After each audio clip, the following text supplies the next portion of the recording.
Bismillahirrahmanirrahim. Assalamualaikum warahmatullahi wabarakatuh. Waalaikumsalam warahmatullahi wabarakatuh. Alhamdulillahirabbil alamin.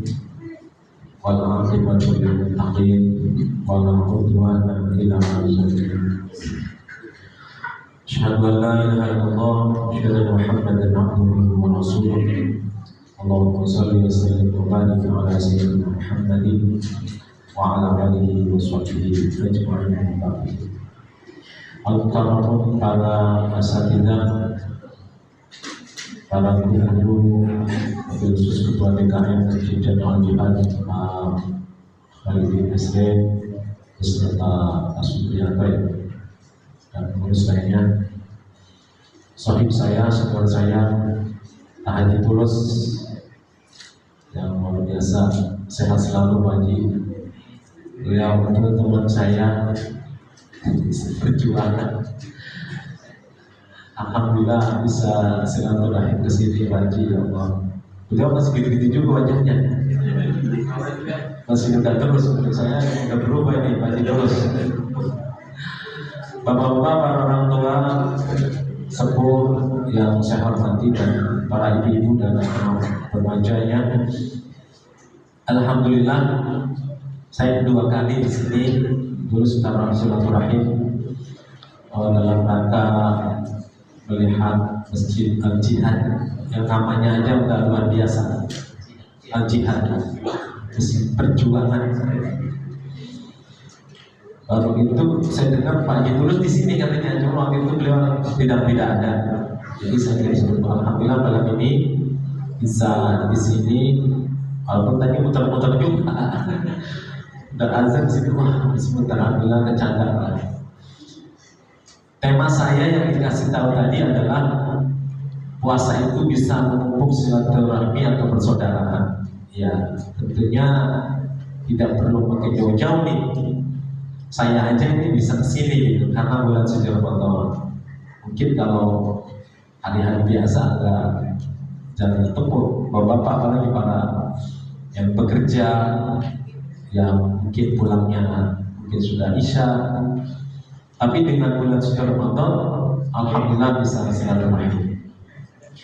Di dalam surat Ar-Ra'd ayat 21, Allah berfirman, "Walladzina yusilluna ma amara bihi ayyusalat wa yakhshawna rabbahum wa yakhafuna su'al hisab."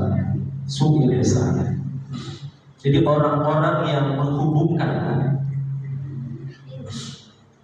perintah Allah, kemudian takut dengan Tuhannya, ayyus sholat, dan menyambung silaturahim. Mereka takut dengan Tuhannya dan juga takut hisabnya nanti buruk. Ini Pak, ada dua kata, khauf dan khasyah, sama-sama artinya takut juga gitu. Jadi kalau kita lihat kalimatnya, ada khauf, ada khasyah, sama juga artinya. Di dalam Al-Quran itu ada 48 kali kalimat khauf dan 48 kali juga khasyah diungkapkan dalam Al-Quran oleh Allah. Mana nih yang lebih relevan kita memakai kata khauf atau khasyah pada kesempatan seperti apa? Kalau khauf itu takutnya, khawatirnya secara umum. Misalkan berdoalah khaufan. Jadi khawatir, takut doa itu nggak diterima. Kita itu kan kalau berdoa antara khauf dan roja, antara takut nggak diterima dan roja berharap pasti diterima, begitu.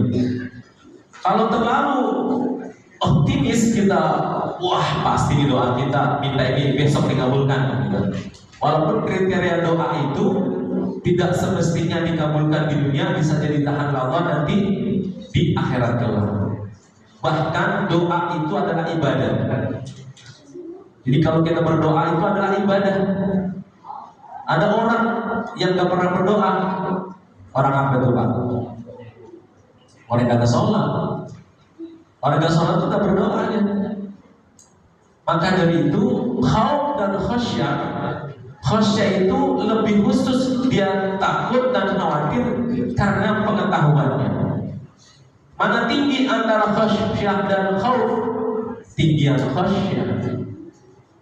Takutnya itu nanti di akhirat kalau orang gak ibadah dia akan masuk neraka. Itu maksudnya khasyah. Itu takutnya. Di antara juga kata Allah tadi, ma'amarallaha bihi ayyusalah, dan orang yang menjalin silaturahim.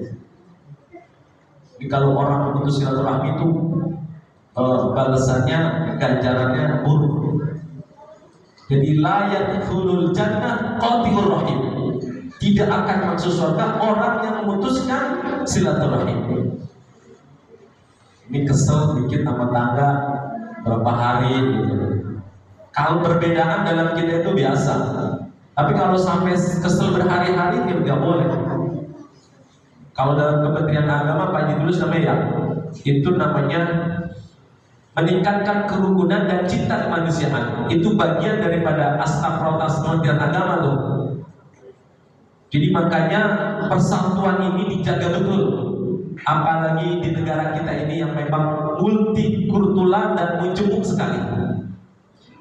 Menteri Agama masih menyampaikan kita ini semua lakukan dengan cinta. Kita ibadah dari rumah ke sini karena cinta kita kepada Allah dan Rasulnya, bukan karena ingin semata-mata mendapatkan pujian. Apalagi ibadah kita mengharapkan surga. Abdurrahman bin Auf yang sudah dinyatakan akan masuk surga cuman berangkat itu menangis terseduh-seduh. Nah kita dalam rangka mewujudkan silaturahim ini, maka kita jalin kebersamaan di bulan suci Ramadan, bisa buka bersama, mengurus PKM dan jamaah. Mudah-mudahan di sini akan tiap hari Ustaz. Alhamdulillah. Coba kalau bukan Ramadan, nggak mungkin itu. Kemudian sholat tarawih bisa berjamaah, silaturahim juga. Kemudian hal lain yang bisa kita sambung di dalam hubungan kita di bulan suci Ramadan. Makanya diajarkan ada namanya zakat fitri. Zakat fitrah. Zakat fitrah ini adalah bagian daripada kita untuk peduli kepada orang yang tidak mampu, dan itu hubungannya dengan menjalin cinta kemanusiaan. Di dalam hadis lain Nabi bersabda, man kana yu'minu billahi wal yawmil akhir falyasir rahimah. Siapa orang beriman kepada Allah dan hari akhir, maka sambunglah silaturahim.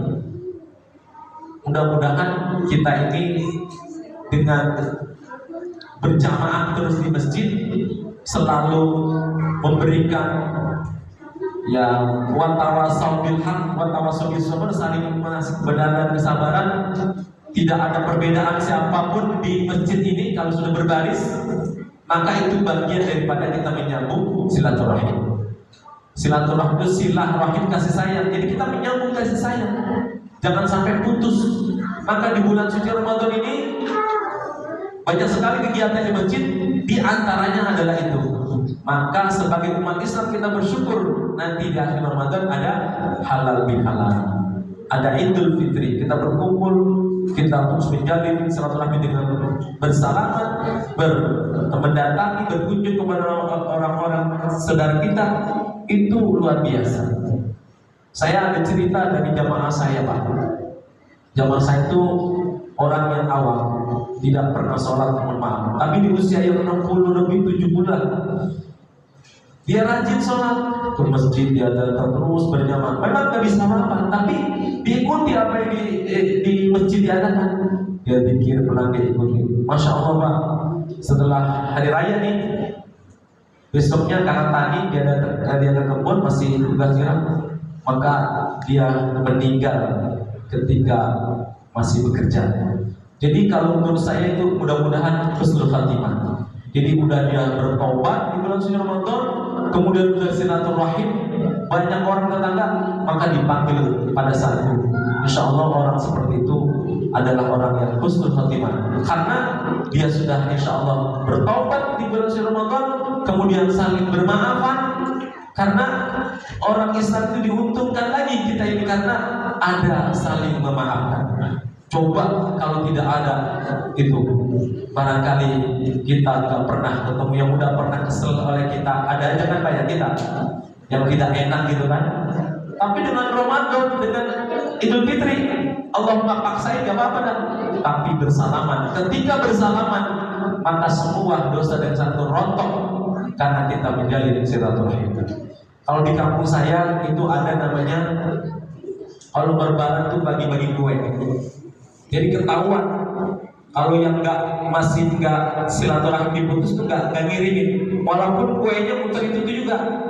Misalkan dari saya nih mudaan ngasih ke yang agak tua, terus begitu, itu bisa jadi kue yang kita anterin sampai ke kita juga karena muter gitu. Saya pikir itu budaya yang bagus. Jadi ada silaturahim yang masih terjalin. Nah, ini budaya yang kearifan lokal yang itu banyak sekali yang menjadi jembatan kita untuk menjaga silaturahim. Maka Ramadan, bulan yang penuh dengan rahmat, maka kita juga memberikan rahmat kepada orang lain. Islam itu artinya damai, artinya selamat. Kalau orang muslim maka harus tadi dia menyelamatkan orang, dia bisa baik dan damai kepada orang lain. Makanya Islam tadi saya katakan artinya selamat dan damai. Yang orang memeluk Islam yang disebut muslim, kalau udah muslim maka dia bisa menyelamatkan, baik, kemudian damai kepada orang lain. Bukan saja terhadap satu agama, apalagi di kompleks ini, di perumahan.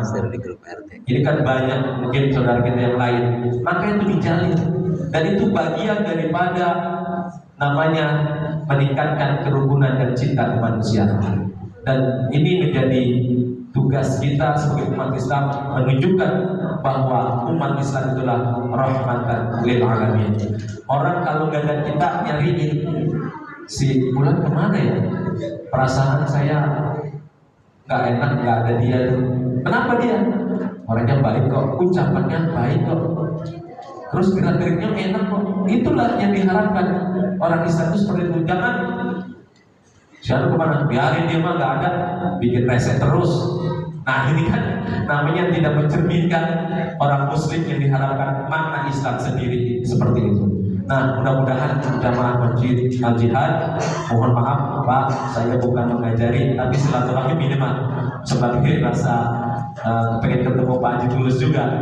Alhamdulillah pada malam ini bisa silaturahim. Karena ini bagian, mudah-mudahan manfaat silaturahim adalah bisa menambah rezeki, kemudian menambah panjang umur. Panjang umur itu maksudnya namanya baik gitu Pak. Ya mudah-mudahan sih umurnya 70 jadi 80 gitu. Tapi ada juga yang memaknai bahwa panjang umur itu karena memberikan kesan yang baik. Oh dulu ini yang namanya ini baik dan sebagainya. Itu barangkali seperti itu. Mudah-mudahan kita sehat selalu, panjang umur dan bisa melaksanakan ibadah Ramadan tahun ini dengan sempurna. Nanti mudah-mudahan yang dikatakan Nabi kayaumi waladat subuhmu, seperti bayi yang baru dilahirkan. Salah satunya adalah saling memaafkan. Momennya kapan? Dan Ramadan dan nanti di hari raya. Kalau nggak ada pemaafan gitu Pak, kita nanti ada namanya hak adabi. Jadi kita punya salah pada orang, nggak memberi maaf dan minta maaf. Yang paling bagus apa? Memberi maaf kepada orang yang salah kepada kita. Ada sahabat yang masuk surga, kata Nabi nih, nanti ada orang masuk surga nih. Dilihat sama sahabat, mana sih? Oh ini kalian pakai gamisnya bagus ini, ternyata bukan. Datang satu lagi, ini yang datang ternyata, lah kok pakaiannya kucel begitu, nggak rapi, nenteng sendal. Kemudian besok lagi datang, nanti akan datang lagi masuk surga. Lah kok dia lagi yang pakai sederhana, nenteng sendal. Sampai 3 kali kata Nabi. Akhirnya sahabat tadi bertanya, dia sampai saya pengen nginep di rumah ente. Akhirnya nginep lah itu dia di rumah orang kata masuk surga. Kok biasa-biasa aja kerjaannya, ibadah tahajudnya juga nggak begitu sering, biasa-biasa aja. Sehingga 3 malam dia di rumahnya dia ditanya, apa yang membuat antum bisa dikatakan ke surga? Saya kalau mau tidur doain tetangga saya, saudara saya yang punya salah sama saya maafkan, saya ampuni. Masya Allah. Jadi surga itu bapak dan saudara sekalian dan ibu sekalian bukan hanya didapat dengan orang yang rajin ibadah, tapi setiap malam itu orang mohonkan ampun, memaafkan kesalahannya. Itu bagian kata Nabi masuk surga di Allah Subhanahu wa Ta'ala. Mudah-mudahan hati kita bersih, kita maafkan orang lain, insya Allah nanti Allah akan memudahkan kita masuk ke dalam surganya Allah Subhanahu wa Ta'ala. Kalau orang puasa namanya Babur Rayyan, pintunya namanya pintu Rayyan. Mudah-mudahan kita masuk di dalamnya. Mohon maaf sekali lagi, apabila benar dari Allah, salah dari saya sendiri. Wassalamualaikum warahmatullahi wabarakatuh.